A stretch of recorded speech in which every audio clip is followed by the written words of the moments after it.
Ready to rock and roll? Let's do it. Just pour it up.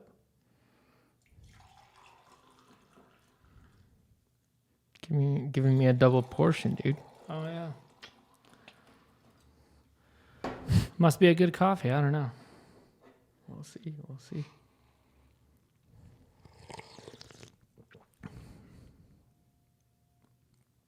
Oh, this is pretty tasty. This is actually really crusty. my taster is pretty bad. Like, what's going? Okay, this needs to hit the dishwasher soon, or get nuked with in a bathtub full of Cafeza. That's what I need. I need to fill up the bathtub with a bunch of Cafeza and Purocaf, and then just like throw all of my gear in, like EK, the Forte. Oh man, that would be a good reel, actually. That would probably go viral, and then you'd have to buy like $10,000 worth of gear. Oh man, I need to write down this grind size. Nailed. How many days off of roast is this coffee? I cannot spill.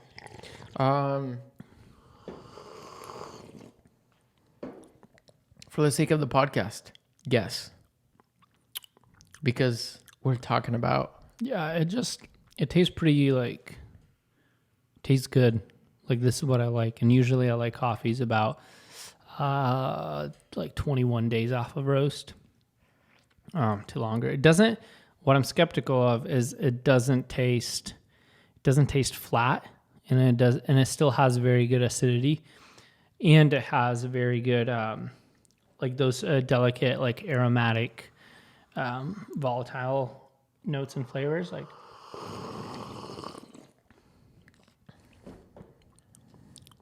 it's not as perfumey, or it's not like bonkers, so it's definitely quite rested, but it's sweet. So from all of that, I would say it's roughly about minimum 4 weeks off of roast, maximum 6 weeks. Give me a minute. Keep the audience entertained. Yeah. I mean, it's a tasty coffee, I would say. I mean, I can't blame any of this on... I mean, there's nothing to blame, but I wouldn't say... I would say we nailed the grind size on this one. And that's also because I went back to brewing basically on the flat. I don't know how I like that conical cone on the Breville. I don't know. It's a love-hate. Yeah. It kind of makes sense. Maybe I haven't but it doesn't. Messed around with the Breville settings enough to dial in like a pour-over-esque. That, I think, is actually... I think that might play a big role in it as well. Mm-hmm. There's a lot of cool settings on the Breville, which makes it a cool machine, especially at that price point. But, yeah. Here's a shocker. This is about 3 days off of roast. Dang. Pretty crazy, huh? But this isn't... Yeah, wow. Really got me on that one. Doesn't taste metallic at all. I think it kind of... I kind of do... I would say yes. Just a tinge. It's got this weird, like... the only way I can explain it is metallic, but I don't know if... Especially because of what we're talking about. I actually don't know if that's because I knew that as I was portioning out the coffee. Yeah. And I came in almost expecting for it to have something interesting, or I actually taste it. You know, I don't know, but to say the least, it doesn't taste like a bad brew. I think you're right. The grind size was nailed. It's got some nice acidity. It's got some delicate flavors to it. Mm-hmm. It's very nice. I mean, maybe, you know me, I always... Yeah, the body actually is really nice. Really nice. Body of the coffee. It's like, it's got an interesting sweetness in there. Yeah. It's great. I think I tend to lean towards like older coffees, because I think I hate, like strongly dislike when coffee's too fresh. Me too. it just bothers me. Like I can't enjoy it. I don't like the mouthfeel, and because I enjoy everything, I kind of lean towards what I normally enjoy. So yeah, man, wow, that's a surprise. So speaking of, yeah, transition right into that, 'cause that's a very good segue. yeah, Want to talk about this idea of more than just flavor, but how we perceive ideas of flavor in the sense of like, gosh, like I think blind cupping would be, to sum it up, like that would be the core essence of what I want to talk about, because I've had a few experiences, a few conversations with folks around coffee being like cupped blindly or tasted blindly, brewed blindly. Just the idea of like you can bring up some coffee beans, no label, no nothing, no description. Person can assess them, look at the actual beans themselves, and be like, oh, that looks like this varietal. Obviously, like, you know, sometimes you look at some coffee beans, you know, they're super small and round shaped. You're going to think pea berry, right? Or if you look at a bigger size coffee bean, you're going to think of is it Pacamara? Yeah, The giant Pacamara, or Margipe. Yeah, they're like huge. So there's that kind of giveaway visually. But even if you can like take that away and not even look and have someone prepare a cup, what like is mind-boggling to me, that the perception of what you're experiencing, not only taste, the general experience changes. So to a degree, like I think that I want to see that practiced more. So like a few of some recent experiences I've had have kind of challenged me to think more that way and to practice that more. You've even here on the cupping table have caught me red-handed when you threw up a decaf and had me cup it, and I was I was kind of blown away by that. But it also opened up something in me where I realized that blind cupping is kind of scary. Yeah, I think I realized that for sure. Especially as we've been cupping our production roast, especially in the last 7 months, and the days where we, you know, roasted the same coffee multiple ways, and we already, because we know what the data says, we know what the curve looks like, we know what all these things are. We have some kind of preconceived ideas that we want to like infuse, like the new coffee that we roasted, that's about to drop in the next week. What's it called? When we had that trio cupping with 3 different roast profiles. Yeah. And it was just like blind, boom. Even though both of us were kind of expecting certain things out of this certain profiles of how we remember it roasted. And so, and you know, if I'm going to be completely transparent, the blind cuppings have screwed me over many times. Like they catch me thinking, wow, do I even understand what I'm tasting? Yeah. Or assuming the classics, like, oh man, if this coffee is like fruity and maybe floral, it must be an African. Or if this coffee is like chocolatey, kind of basic, it must be a South American. Even coming in with those assumptions already skews things. And if you're not being intentional about the cup you're cupping right there, or the cup of coffee you're drinking right there, then you can kind of miss very interesting aspects. But I think within that, also blind cupping is scary in the sense of it's like vulnerable. For sure. You have to even like especially experiencing flavors, but also like getting in a circle and talking after a cupping about what you've experienced can be kind of scary, because you're literally just banking on a few things, like what you have stored in your memory bank, what you're experiencing with your senses, but also the vocabulary you're using. You know what I mean? You and I have always been, okay, what do you mean by that? You know what I mean? What do you mean by silky? What do you mean by tea-like? Like, are you saying it tastes like black tea, or are you saying it's tea-like in body? Using different language is kind of scary, at least for me it's been. Especially in like, you know, you show up to a cupping where you have folks that you may look up to, you have folks that you respect, and, you know, you want to slurp the loudest, and you want to have something bonkers to drop and be like, dude, that's like, I remember back in the day used to be the classic, that's a Mayor Lemon. Like, you know what I mean? Like, we all remember those jokes and all those memes, but dropping like very specific ones. Yeah. I mean, we have a coffee lined up right now that has a very specific flavor note that you and I have both said, like, I mean, I don't know, is this like a good thing or a bad thing, you know? So I think the other thing with that, sorry, I'm rambling, is like, even though it's vulnerable, even though it's scary to put something on a label or to experience something and share with someone what you're experiencing, it does create a sense of like transparency, if that's the right word, or it keeps us accountable to what we're experiencing, but also what we're sharing and how we're communicating. Of course. that. And before you go on, I'd love to say is like the accountability part and the transparency part is scary, only until you learn how to practice humbleness and humility. Yes. And once you get into the fact of saying there is a potential that I'm wrong, that I don't have the best palate, that I could be understanding things completely different or incorrectly, or I could touch up this. All of a sudden, then actually what happens is when you're vulnerable and let's say you say the wrong thing, or you're tasting or you're experiencing something the wrong way, those are powerful moments that you can actually learn from. Yes. And what I've noticed is that the most embarrassing isn't the word, but the times that I was like, that was literally caught like red-handed, like that was just wrong, are actually the moments that have become foundational to my growth and to my understanding.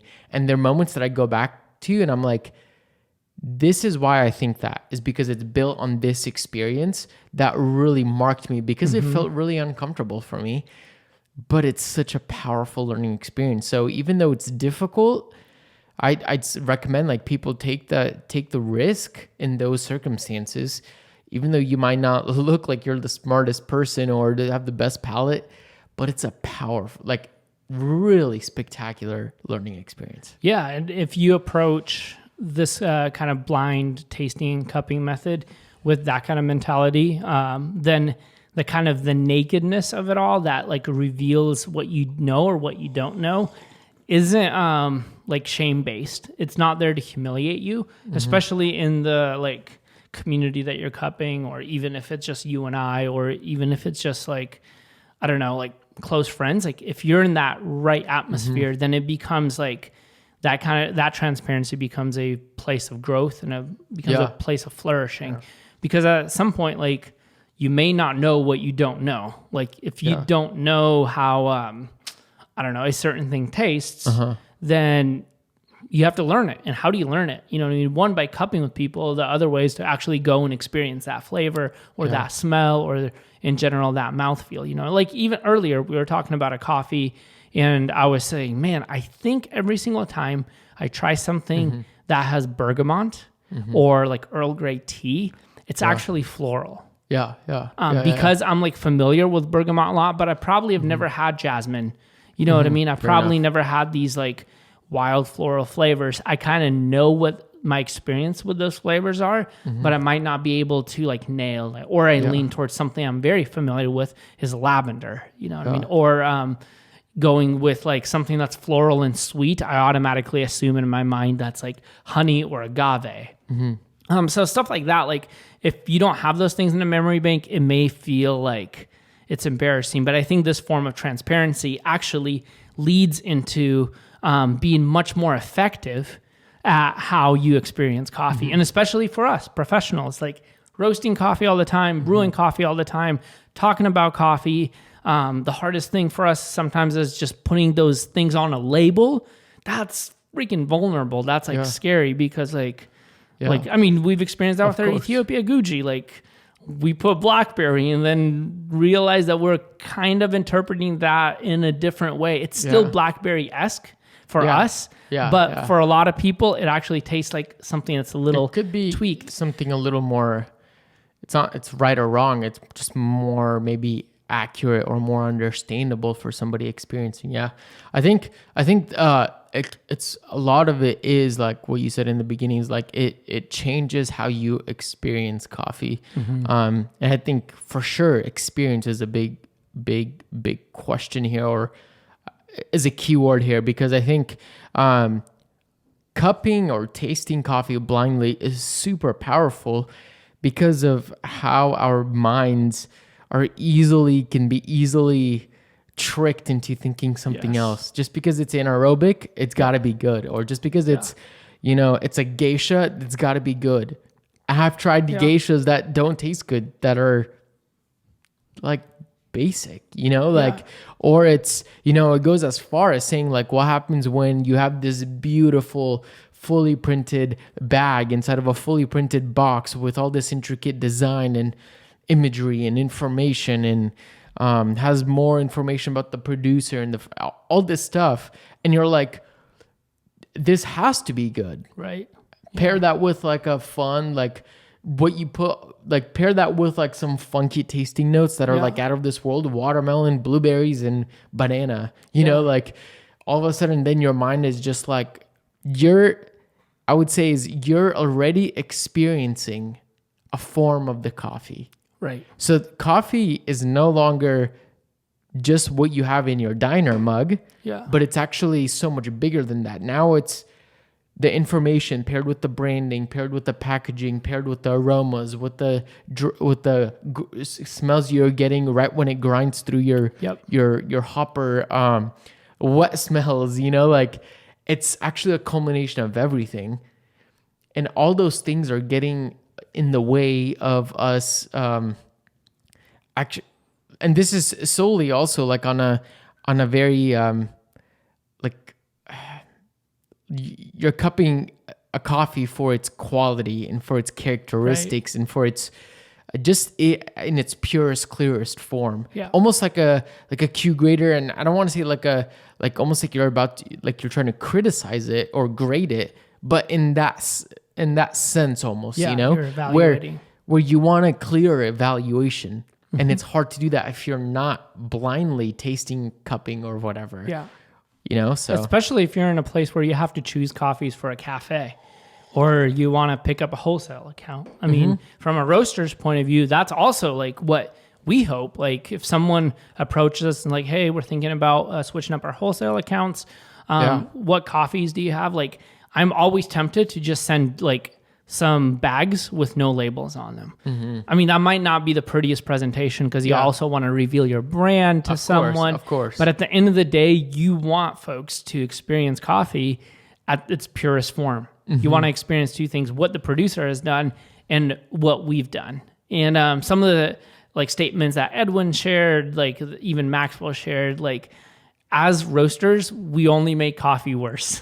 We're not making it better. You know what I mean? Like every link in, not even the supply chain, but the process of creating a cup of coffee, we have that risk of just like degrading that quality.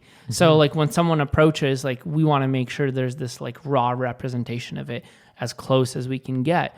But then with the branding too, it's like the classic cliche that we've always heard is like, man, you go into, a library or bookstore, don't judge a book by its cover, because that can be very deceiving. You know what I mean? Just because something is designed pretty and it's in order and you have like, artist series bags, right? Does not mean that coffee is like going to be bonkers. Like the price may be justifiable. Like, of course, if you had some artist design a bag and like part of their art, you're also paying a high price, not only for the coffee, but for the design. It's totally fine. That's cool. I like that.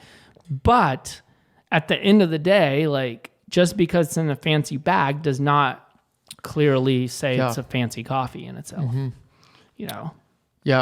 I agree. And I've said this before on the podcast, but I would encourage you guys to, it's hard to cup blindly when you buy a coffee bag from the internet and it comes and you know what you got, you know what it looks like, all this stuff. But I would just highly recommend is like getting a couple cupping bowls and just cupping coffee at home. Like first off, it's a fun experience to cup coffees, but it also might help you see it more like the roaster is actually seeing it and tasting it, instead of like a brewing method getting in the way or whatever. But also I would say like if you have a couple cupping bowls, is blindly have somebody mix up your bowls and label them on the bottom, like on the bottom side, so you don't see it when you're cupping, and take notes. And this is something we've gotten into the habit of. Yeah. And you take notes and then don't look at what the coffee is until you've agreed this is what you think about the coffee. Here's where you stand. You like it or you don't or whatever. And then take a look and then see what you think. Yeah.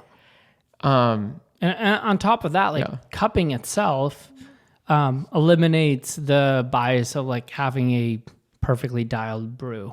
That's another reason why we always say like, man, I agree. Get in the habit of like just trying your coffee for what it is. And I know not everybody can do a cupping. I get that, but try to create a brew recipe or a brew that just is simple, eliminates a lot of factors of just like mess up factors and error points, and just taste the coffee for what it is. And I think that's where like blind cupping for the win, because like you're just tasting the actual seed itself, and like void of all the other things that your mind is processing. Because your mind, you're actually, especially I was going to do some more research on it and ran out of time. The way we perceive one flavor has everything to do with just our mind, and then our experiences are adding on to that. Like we've talked about this so many times. If you love a certain flavor, you might lean to always calling that flavor out. Or if you were like, for a week straight eating pineapple, you're going to start calling pineapple out on every coffee, because it's lodged in that part of your brain where you're just loving it and experiencing that. So all of this helps. I think recently, especially like for us, I've just experienced a lot of blind cuppings. Apart from when we're releasing a coffee, we're doing that a lot, but also just apart from where I've been and like sending out folks like, hey, here's a bag of coffee, try this. I'm not telling you what it is. I just want to know. And then also like with like me being at Narrative, like hearing the squad talk about, hey, like we sometimes have to cup like, 70 plus coffees on the table, and blindly, we have no idea. And I think in combination with what I've experienced, what I've heard people say, like there's this excitement in me, but also like I'm inspired to be able to like experience flavor on a much deeper level and then grow my vocabulary. Because, I've shared this experience with you. I've had like a little, set up a little blind cupping and had folks cup coffees and didn't say anything about the coffees. No bags, no nothing. Didn't even say like what's going to happen. Just said, hey, taste these. And seeing the results and the experiences from folks, seeing the notes post that was so eye-opening to me, because when you remove the bias, like you can't call out things like, man, all Kenyan coffees taste like tomato soup. Or, you know what I mean? Such generic. So that was a encouraging and a big learning experience for me as a roaster, but also like, hey, you need to cup coffees and taste coffees more like that. So, and also like with that said, like here's another experience that was, I think, eye-opening for both of us, was cupping defect kits. That has been, pretty big because yes, we kind of knew what we were getting into, but we also mixed up the bowls and we were actually cupping to taste the roast itself without actually knowing like what's going to come through. Yeah. For sure. That was a huge learning experience. That's Scott Rayo's roast defect kit. And we're waiting for the next one to drop because I'm going to buy it. We have yet to try Rob Hoos's. We need to. It's waiting for us. But yeah, those things are always great learning experiences. I mean, this is just a little shout out. Also is like, it's one thing to also like cup of coffee blindly. It's also the same thing when you're cupping coffee and you're talking as you're cupping.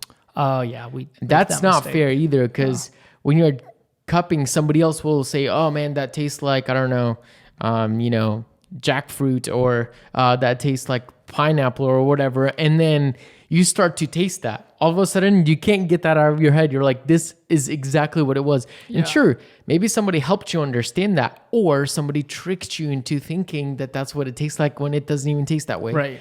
But I preface that with saying that I'd highly check, if you haven't heard, of Facsimile Coffee. I'd highly recommend you check it out. It's run by Ryan Brown and Scott Rayo, and they bring on coffee professionals, and they'll send out once a month. They'll send out 4 different coffees, no labels, no nothing. You don't even know the coffees before you cup, which nice because it gives some kind of like that blind experience. The other thing is also, though, the downside is that these coffee professionals are cupping live with you, so you're listening to them talk about it. I mean, what you could do is you could actually cup it by yourself. Yeah. Apart from them, take notes and then watch the video.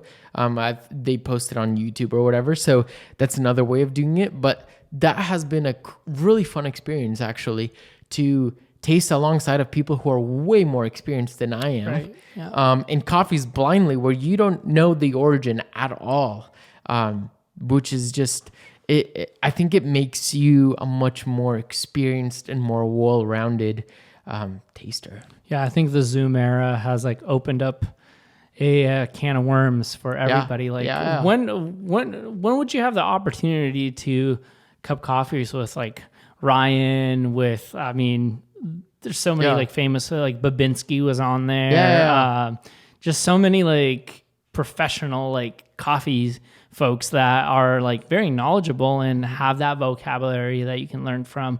But with the Zoom era, like, dude, opened up a whole new possibility. I mean, even, what is it? Did James Hoffman do the like world's largest online cupping or largest cupping online? That was fun. So with all of that said, like you can like learn and grow in experiencing coffee for its truest form, like at home, in a way that is comfortable for you. But also I would branch out and see if your area has public cuppings, which you and I have always been talking about, maybe collabing with someone or not necessarily hosting one. Yeah. Like it would be super fun. Like it would be a chill environment. Like, but also I think, kind of in this vein of like thought, like folks, I think make cupping way too intimidating.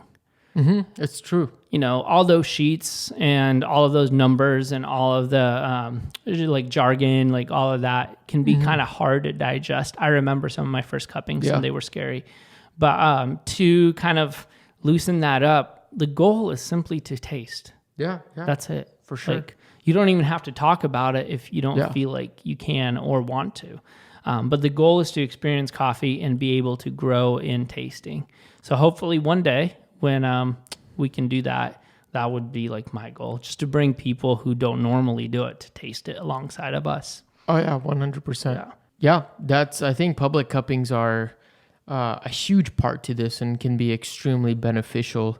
And yeah, I miss public cuppings. I've had a handful of really great public cupping experiences where people of all backgrounds, of all skill levels, can come together and just simply like, hey, let's just taste coffees, and talk about them, talk about what we're tasting, because it's fun. So yeah, I don't know. Anything else to add?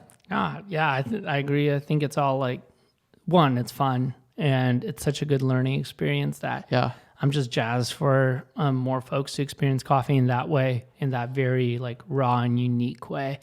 And all that said, like I would challenge any, listener or viewer to be like, hey, have you intentionally tried coffees without letting the brand get in the way?